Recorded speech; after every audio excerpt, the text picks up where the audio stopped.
We in Aontú will be opposing the extension and will be voting against it. We're the only political party in the chamber who have opposed each extension of these bills. Governance of this country currently is at a really low ebb. It's incredible, even today, that NEFIT's restriction details were leaked to the media before they were even given to government. Nobody thought of giving them to the opposition to allow them to look at these at all, and we have a situation whereby the opposition are forced to learn about this through the media. The democratic structures of this state currently are right now an afterthought.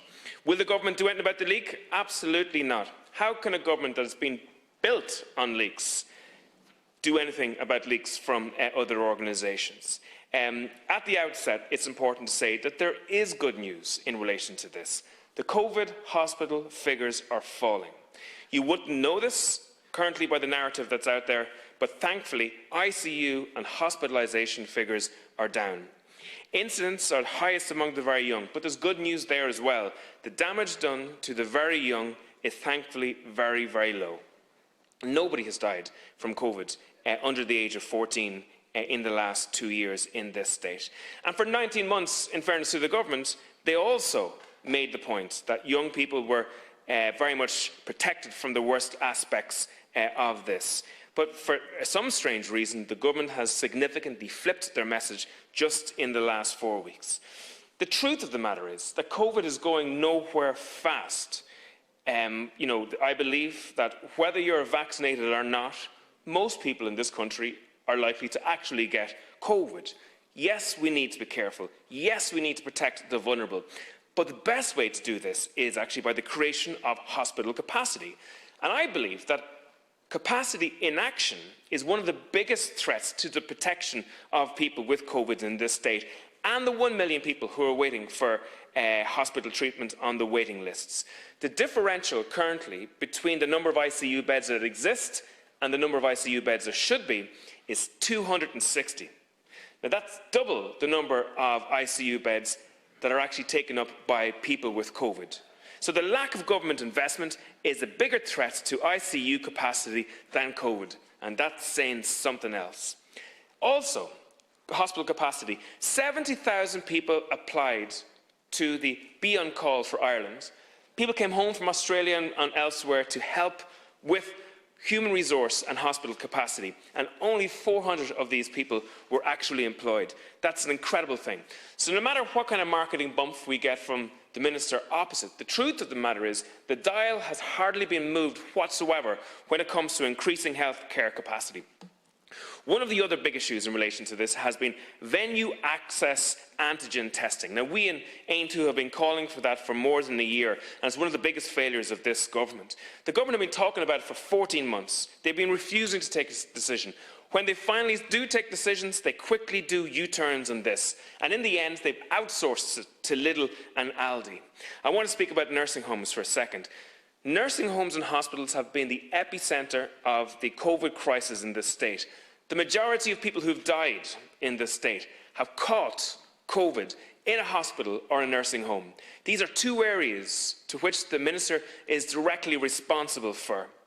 And it's incredible. We've brought a lot of information to light in relation to this. In the first 6 months of 2020, 10,000 people were moved from the hospitals into the nursing homes. The advice at the start of COVID was to stop visitors coming into nursing homes, but the government overturned that, and for another month, visitors were circulating in nursing homes. We've called for an investigation in relation to this, but the government has refused. So we in Aontú have drafted a bill, we've submitted it to the Dáil, and we hope to be able to speak to it soon, which will create an investigation into what happened in the nursing homes. And remember, more people died in the nursing homes and the hospitals than any other institution since the founding of this state. There must be an investigation into this. So instead of building capacity, instead of doing the simple things right, such as air filtration, PCR tests, contact tracing, what's happened is the government has leaned on the people of Ireland with great cost. And look at what they've done. It's been a complete Horlicks in a range of different issues from the very start. From the €9 meals, supporting told that they were safer than the €8 meals, to pubs having to keep records on meals for 28 days, to calls to bring in the army in relation to students, to the limit of 10 people at a funeral in the largest building in towns, while dozens of people were in queues for wine and crisps in the shops directly opposite to it. To being able to drink pints while standing in the public spaces, but not allowed while sitting down, which actually led to riot police charging people on streets, a couple of streets away from this Dáil.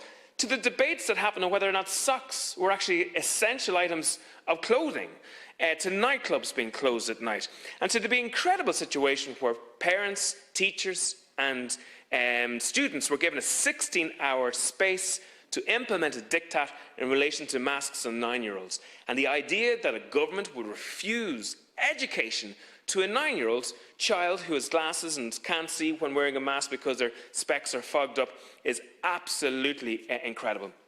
And then, just to the nonsense whereby you can get a COVID test in this state, travel abroad, and come back, and for that COVID test to be the COVID test that allows you to come back into the country before you actually go.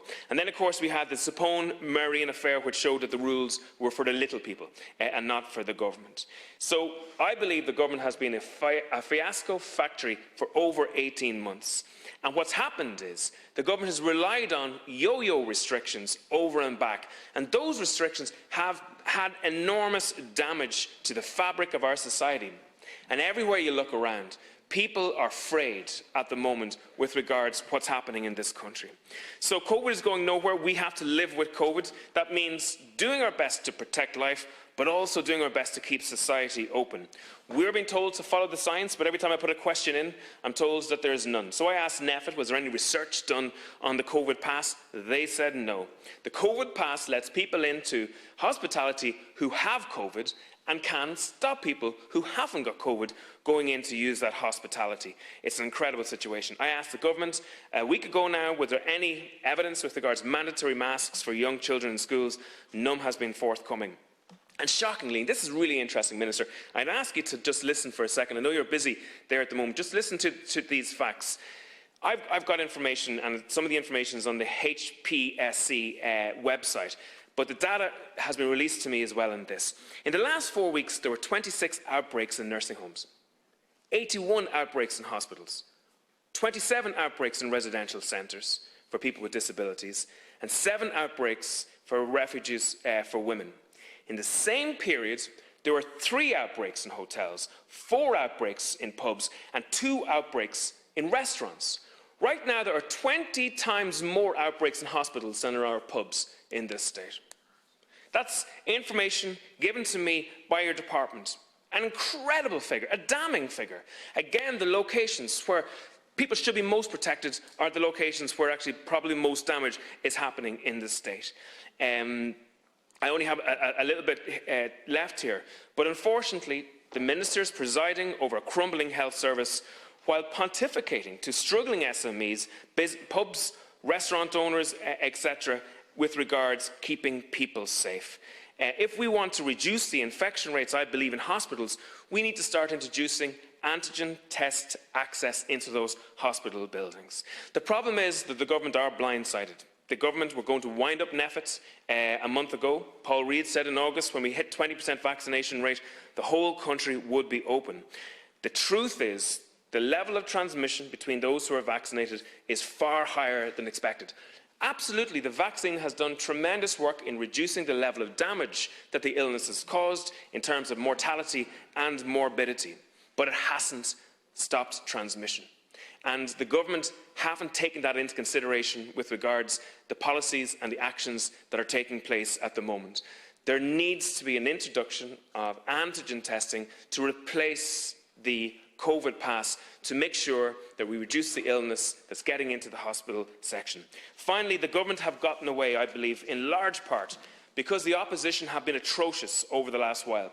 Sinn Féin has sat on the fence for almost 2 years, afraid to make a mistake while they wait for government. And the smaller parties have been down a zero COVID cul-de-sac from the start. The Soc Dems said that the country shouldn't open until we get to less than 10 cases a day. An incredible figure. It means the country would have never have opened at all. It's incredible that the country's smallest political movement, newest political movement in this Dáil, has been the strongest opposition to the disastrous policies by this government.